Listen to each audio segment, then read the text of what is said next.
It's one of the most recognized nutritional guides in history. For decades, it shaped what we ate, how we shopped, and what our children were taught about nutrition.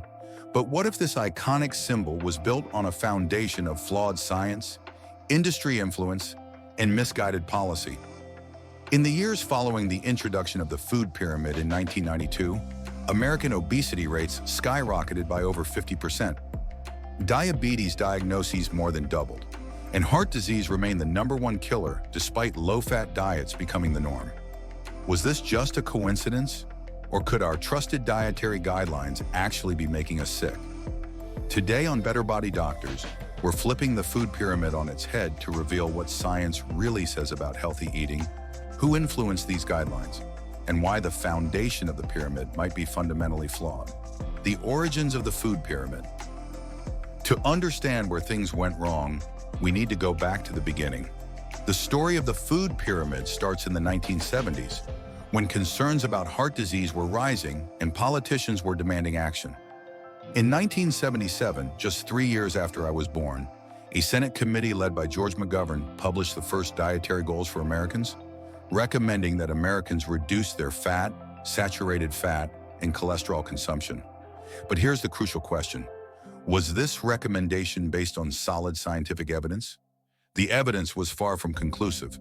The famous 7-country study by Ansel Keys that linked saturated fat to heart disease had serious methodological flaws. Keys actually had data from 22 countries, but only included the 7 that supported his hypothesis. When you look at all the data, the correlation largely disappears. Despite shaky science, these recommendations became the foundation for all future dietary guidelines. But it wasn't until 1992 that the USDA introduced the iconic pyramid we all recognize. The pyramid placed 6 to 11 servings of bread, cereal, rice, and pasta at the foundation, suggesting these foods should make up the majority of our diet. Fruits and vegetables came second, then dairy and protein foods, with fats and oils at the tiny tip to be used sparingly. Industry, influence, and conflicts of interest.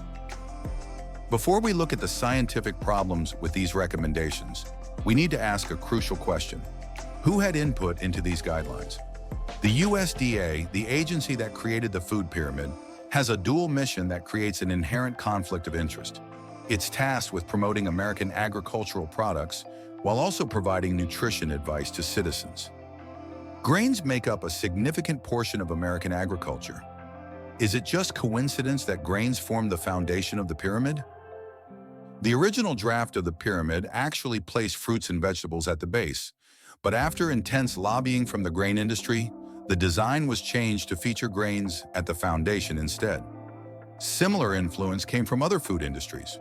The dairy industry ensured their products had a prominent place. The sugar industry had successfully shifted blame to fat years earlier, which helped keep scrutiny away from added sugars in processed foods. Internal industry documents that have come to light in recent years show how industry funding shaped research priorities and public messaging around nutrition, often at the expense of scientific integrity.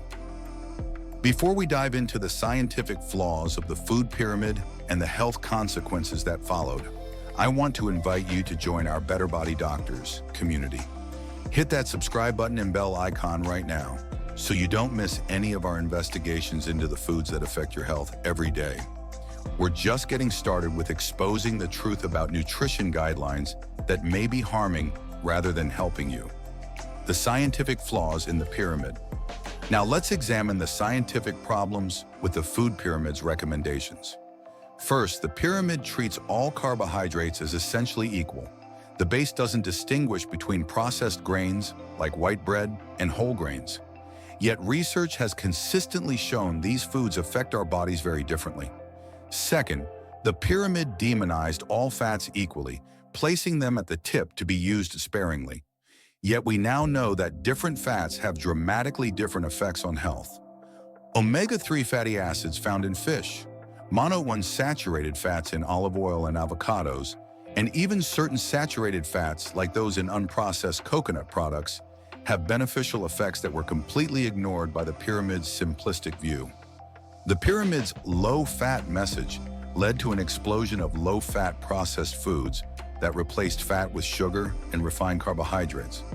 Nutritionally, this was a disaster, as these processed carbs behave more like sugar in the body, spiking insulin and promoting fat storage. Third, the pyramid failed to address food quality, processing methods, or the importance of nutrient density. A serving of vegetables could be French fries, and a serving of fruit could be highly sweetened fruit juice. Finally, the pyramid made no allowance for individual differences. It prescribed a one-size-fits-all approach, despite growing evidence that genetic factors, activity levels, existing health conditions, and even gut microbiome composition significantly affect how individuals respond to different dietary patterns. Health consequences of following the pyramid. So what happened when Americans dutifully followed this advice? In the decades following the introduction of the food pyramid, America experienced a dramatic rise in obesity rates skyrocketing, type 2 diabetes diagnoses, continued high rates of heart disease, increases in inflammatory conditions, rising rates of non-alcoholic fatty liver disease. What we observed is exactly what you'd expect when a population increases its consumption of refined carbohydrates and processed foods while reducing beneficial fats and protein. The food pyramid essentially recommended a diet that promotes insulin resistance, which is the common denominator behind many of our modern chronic diseases. By 2011, the USDA quietly replaced the pyramid with MyPlate, tacitly acknowledging the pyramid's failure. Yet many of the same problematic recommendations persisted, and the damage was already done. Generations had been taught a flawed understanding of nutrition that continues to influence eating habits today. Alternative eating frameworks. So if the food pyramid got it so wrong, what approaches to eating are actually supported by science? While there's no perfect diet for everyone, research consistently shows benefits from focusing on whole, unprocessed foods, consuming adequate protein for muscle maintenance, including a variety of colorful vegetables and fruits, not fearing natural fats, especially from quality sources, limiting refined carbohydrates and added sugars, paying attention to your individual response to foods. The Mediterranean dietary pattern is perhaps the most extensively studied, showing benefits for heart health, cognitive function, and longevity. But the key seems to be emphasizing whole foods and minimizing ultra-processed products, regardless of the specific framework you follow.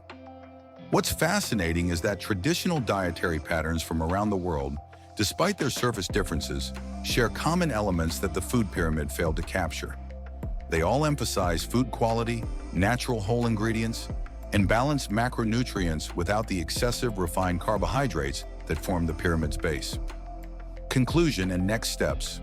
The food pyramid represents one of the largest public health experiments ever conducted, and the results have been devastating. While its creators may have had good intentions, the combination of weak science, industry influence, and oversimplification created dietary guidance that likely contributed to, rather than prevented, our current health crises. The good news is that it's never too late to change how you eat.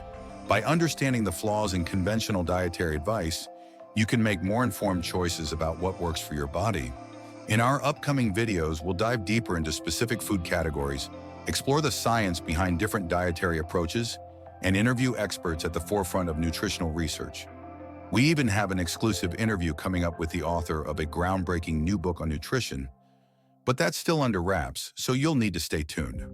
If you found this information valuable, please hit the like button and share this video with anyone who might benefit from understanding the truth about dietary guidelines. Subscribe to Better Body Doctors if you haven't already, and click that notification bell so you don't miss any of our upcoming investigations. We'd also love to hear from you in the comments below. Do you have concerns about the food pyramid? What eating habits have you found that actually work for your body? We'll be adding more healthy eating videos to this playlist in the future, so let's get the conversation started. Remember, knowledge is the first step to better health, and questioning conventional wisdom is often where true understanding begins. Until next time, this is Better Body Doctors, helping you make informed decisions about your health. Better body, better life.